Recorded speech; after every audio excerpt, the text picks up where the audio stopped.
Bonjour et bienvenue sur Blogy. On va parler de la tablette dans son aspect logiciel et dans l'interaction que ce logiciel peut avoir avec ce qu'a mis en place Acer. Et je pense que c'est réellement un sans faute de la part d'Acer parce qu'on a vraiment une excellente gestion d'Android 3.0 avec un très bon écran tactile, un très bon rétroéclairage et un excellent Wi-Fi. Donc l'ensemble fonctionne plutôt bien, que ce soit pour le surf. On va pouvoir surfer très rapidement, très facilement. Les données s'affichent quasiment instantanément, donc c'est très très agréable. Je repasse au thème de Blogy normal, et vous allez découvrir qu'on charge vraiment une page qui est quand même assez lourde, vraiment rapidement, et c'est très fluide, donc on peut vraiment fouiller là-dedans sans trop se poser de questions. Les fonctionnalités en plus de Google sont bien gérées, donc par exemple le fait de pouvoir parler à la tablette pour aller chercher de l'information, c'est vraiment un plus, on va faire ça tout de suite. Je vais lancer la petite fonction micro de la tablette. Je sais toujours pas où est le micro sur cet engin, mais il est très sensible et en plus il supporte bien les environnements sonores un petit peu bruyants. Donc je vais lancer le monde. Voilà, la tablette a trouvé le monde, je clique dessus, elle cherche le monde, je tombe sur le monde.fr. Donc j'ai parlé une fois, j'ai fait 2 clics et je vais me retrouver sur le site du monde qui va être chargé parfaitement, de façon rapide. Et voilà, c'est quand même un site très très lourd, hein, le monde. Et on a un site qui est vraiment parfaitement lisible. On peut naviguer dedans, cliquer, zoomer, dézoomer. Voilà, ça marche vraiment parfaitement. Le Wi-Fi est bon, le Tegra suit très très bien la demande. L'écran tactile est excellent, que ce soit pour son côté mouvement ou pour le surf et la navigation. Et les fonctionnalités avancées d'Android 3.0 sont également excellentes. Donc tout ça, ça offre un mix qui fait que l'engin est un très très bon produit pour le surf. Évidemment, il n'est pas bon que pour ça. Le fait d'avoir un bon Wi-Fi et la possibilité d'aller chercher des informations, pas uniquement sur un système type iTunes, mais également sur votre propre réseau, ça en fait un engin qui va permettre de devenir une sorte de carte photo pour partager vos clichés de façon très très simple. Là, je suis en train d'aller chercher sur mon réseau local en Wi-Fi des données qui sont stockées sur un PC dédié. Ça pourrait être un NAS. Par exemple, je peux avoir toutes les photos familiales. Là, je vous ai fait un petit répertoire rien que pour vous. Donc, je vais pouvoir ouvrir directement une photo et la montrer autour de moi sans avoir à la stocker dans la machine. Donc ça, c'est plutôt sympa. On va pouvoir naviguer voilà, dans différentes photos. Elles sont stockées vraiment sur mon réseau local. Je ne suis pas obligé d'encombrer la machine avec des photos. Donc ça, c'est vraiment sympa. Voilà, une photo de Pâques. On va pouvoir écouter également de la musique. Donc la musique qui est de type MP3. La musique qui est stockée, encore une fois, sur un disque local, mais pas sur la tablette. Donc on va profiter des 2 enceintes pour écouter vraiment de la musique directement avec l'engin. Ce qui est bien, c'est que c'est du streaming. Donc par exemple là, j'ai un fichier qui fait 140 mégas. 140 mégas, c'est beaucoup. Donc s'il faut charger les 140 mégas sur la tablette avant de les lire, ça peut prendre 1 et 2 minutes. C'est pas forcément génial. Donc la machine va proposer du streaming, du MP3. Le fichier s'est chargé un tout petit peu en temporaire et on va commencer à le lire alors qu'il est encore sur mon disque. Donc on va le lire au fur et à mesure. Donc ça, c'est plutôt sympa. Également, qu'est-ce qui est lu d'autre? Les fichiers type PDF, eux ne sont pas streamables, donc ils sont chargés depuis mon réseau, mis en temporaire sur la machine, et ensuite ils vont être lisibles sur la machine. Dès qu'on aura arrêté de les lire, ils vont être effacés. Donc soit vous les copiez, vous les collez dans la machine, soit vous faites ceci et vous allez pouvoir les lire directement sans avoir à encombrer votre mémoire. Donc là, j'ai un fichier lu avec PDF2Go. C'est un fichier qui fait 25 MB, qui fait 371 pages, et là on se rend compte que le Tegra gère ça parfaitement, encore une fois. On a vraiment zéro souci, on peut vraiment naviguer, zoomer, dézoomer, on va aller chercher de l'info sur l'appareil, on va pouvoir zoomer dessus et ça passe vraiment très très bien. C'est très très fluide. Donc encore une fois, très agréable. La lecture de livres numériques est également possible. Il y a un logiciel par défaut qui s'appelle Lumiread qui est assez bien, avec une belle présentation comme ça, voilà, par étagère. On va pouvoir lancer un livre avec une position portrait qui est très agréable, avec une belle écriture, des beaux caractères, ce qui fait que c'est lisible même par des gens qui ont des problèmes de vue. On a ce petit effet de transition qui n'est pas forcément indispensable, mais au moins qui permet d'avoir une jolie présentation de l'ensemble. C'est rapide, ça pose vraiment pas de soucis. Et on peut évidemment zoomer, dézoomer dans le contenu, ça fonctionne vraiment très très bien. La plage de rétroéclairage étant assez large, on va pouvoir la baisser assez fortement pour ne pas être gêné quand on veut lire la nuit sans avoir à se fatiguer les yeux. C'est pas de l'encre numérique, mais c'est tout à fait exploitable, même avec un environnement lumineux assez faible. Je vais le remonter. Voilà, donc tout ça c'est plutôt bien géré. Qu'est-ce qu'on a d'autre? On a la lecture de BD. Alors ça aussi c'est vraiment très sympa sur cette tablette. Des BD format CBR ici avec le logiciel ACV, qui est un logiciel gratuit. On va pouvoir lire ça, ça se charge très très vite. Les images sont très belles, les couleurs sont très belles.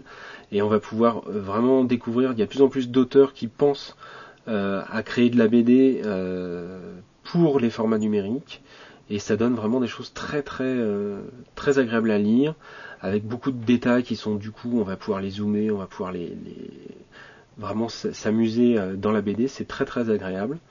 Donc c'est un beau format pour lire de la BD. Il y a beaucoup de choses à en dire, hein. On a la lecture de vidéos par exemple qui marche très bien. Je vais faire un peu de ménage, je crois que j'ai beaucoup d'applications ouvertes. Voilà, hop. On a l'accès au market, donc beaucoup de logiciels qui sont chargeables.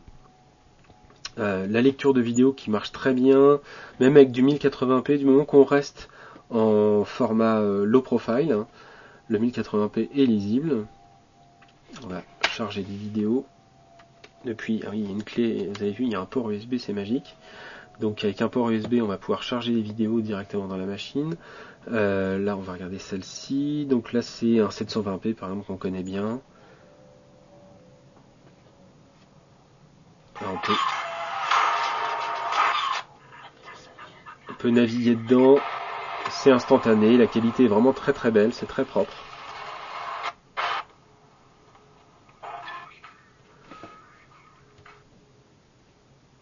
Donc même des choses assez lourdes, tout ça se passe vraiment très bien.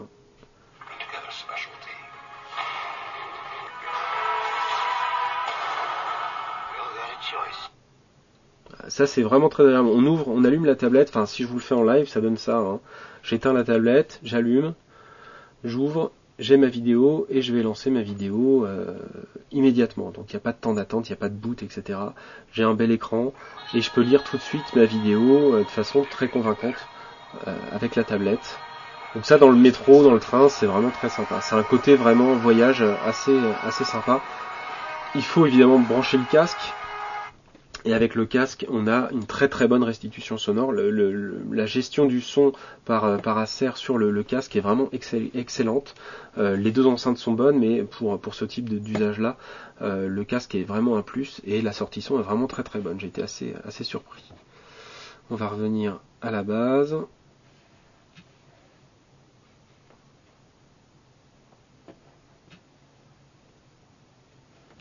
On va revenir à la base, on va relancer le logiciel et là il m'a découvert des vidéos en plus, c'est celles qui sont sur la clé.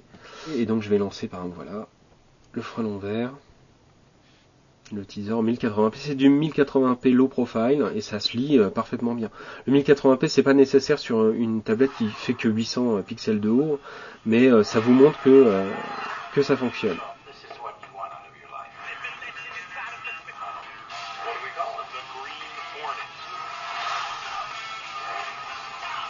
Voilà, dernier aspect de cette tablette, en plus, bon, il y a beaucoup de choses à en dire, je peux pas tout dire, hein, mais donc le YouTube parfaitement géré, le streaming parfaitement géré, on peut aller sur des sites comme Plus ou Arte TV, ça fonctionne parfaitement. Dernier aspect, c'est évidemment le jeu, avec beaucoup de jeux et deux avantages, donc déjà la gestion des jeux par le Tegra qui est très bonne. Donc des jeux type là c'est Need for Speed Shift hein, qui va parfaitement tourner sur la tablette. On a le même rendu que sur un iPad, donc ça fonctionne vraiment bien. Donc ça c'est des jeux qui ont été vraiment conçus pour ça, donc évidemment ça aide. Il y a beaucoup de jeux qui vont pas passer, qui seront mal gérés par la tablette, mais à partir du moment où c'est géré pour Android 3, c'est vraiment excellent. On baisse le son, on va lancer une course rapide.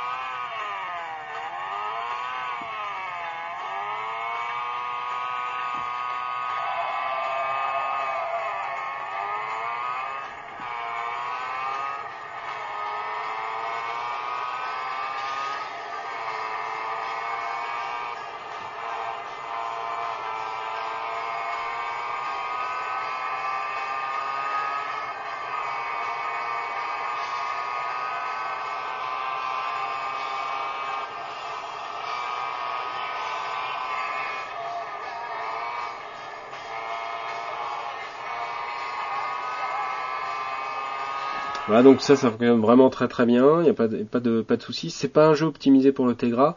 Un jeu optimisé pour le Tegra va donc prendre en compte les fonctionnalités supplémentaires du Tegra, de gestion de texture, de gestion de lumière. Donc on a un bon exemple ici avec ce flipper en HD, c'est une démo. C'est un flipper avec beaucoup de textures affichées, etc.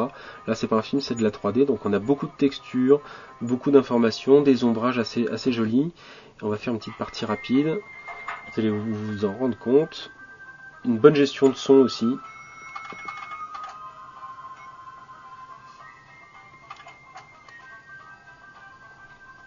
Donc ça c'est typiquement le genre de jeu qui va arriver de plus en plus sur ce type de tablette. Parce qu'elles sont vraiment, enfin c'est vraiment adapté à ce format-là, quoi. Et là, encore une fois, la tablette se débrouille très très bien. Donc je vais pas jouer pendant 1 heure, mais je vous montre rapidement ce que ça peut donner.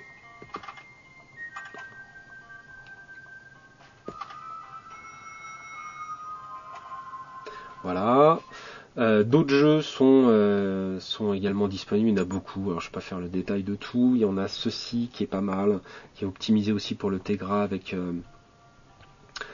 avec des belles textures, hein, de beaux effets en cel shading qui sont assez agréables, et encore une fois une belle bande son. C'est ça rapidement, voilà, donc on a un petit samouraï, je vous l'ai déjà montré sur...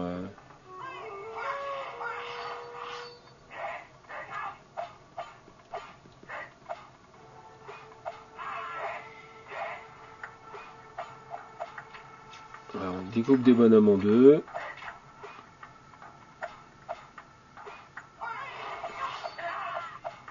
Voilà, donc je vais pas aller plus loin, mais c'est vraiment très joli, des beaux effets, des belles textures, une bonne gestion du son également. C'est très très très sympa. Donc ça, voilà, c'est l'avenir de ce genre de tablette aussi, de pouvoir proposer du jeu de stratégie, du jeu en tout genre. Il y a des choses qui passent plus ou moins bien, mais en tous les cas, ça montre que ce marché-là va grossir, et je pense qu'il va grossir assez rapidement. C'est vraiment fait pour ça, de la consultation, des photos, du MP3 et du jeu, et ça fonctionne vraiment bien dans ces usages-là. Évidemment, il y a toutes les fonctionnalités habituelles, type Google Earth, qui sont bien gérées.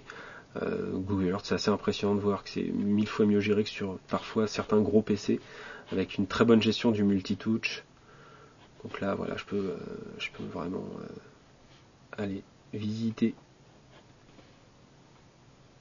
un pays, et ça se passe vraiment tout seul. Le chargement est rapide, le Wi-Fi est vraiment excellent. Ça se passe vraiment très très bien. Et on peut surfer, s'amuser. Ça c'est vraiment un excellent outil pédagogique à mon avis pour ce type d'usage-là. D'autres fonctionnalités de base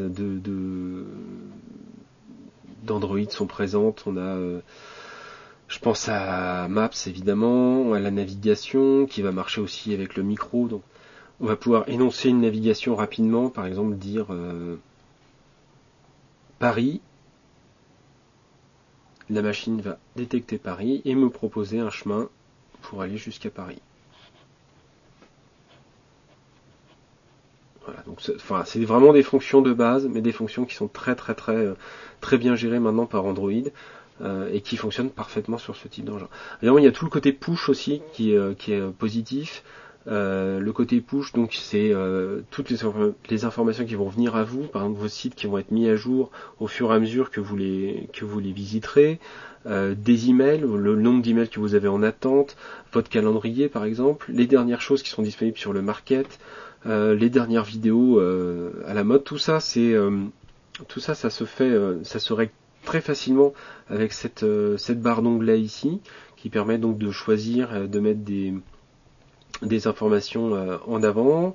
Là, je vais par exemple mettre les dernières vidéos YouTube sur cet écran-ci. Hop. Et c'est fait. Donc, je vais pouvoir y retourner. Et là, donc, j'ai mes dernières vidéos YouTube qui sont accessibles directement depuis l'écran. Ça sera mis à jour en temps réel par rapport aux thématiques que j'aurais pu demander demander à la machine. Donc si je fais une recherche sur un thème particulier, je vais pouvoir avoir les vidéos qui correspondent à ce thème qui vont apparaître directement sur l'engin. Donc c'est plutôt sympa, avec une belle présentation des vidéos YouTube. Donc tout ça c'est vraiment bien géré par Android 3.0 aujourd'hui. Voilà, donc il y a énormément de choses à en dire, il y a toujours les mêmes points positifs et mêmes points négatifs par rapport à la machine. Donc il y a beaucoup de choses, vraiment beaucoup de choses à dire. On fera le détail d'Android au fur et à mesure. La machine, ce qu'il faut retenir, c'est que la machine a une très bonne gestion d'Android 3.0. L'écran tactile est parfait. La qualité de l'écran est très bonne. Le Wi-Fi est excellent et le Tegra 2 supporte très bien le tout. Donc ça fait vraiment quelque chose au final avec une excellente autonomie qui fonctionne très bien sur cette Acer Android 3.0 Iconia Tab A500. Voilà, à bientôt.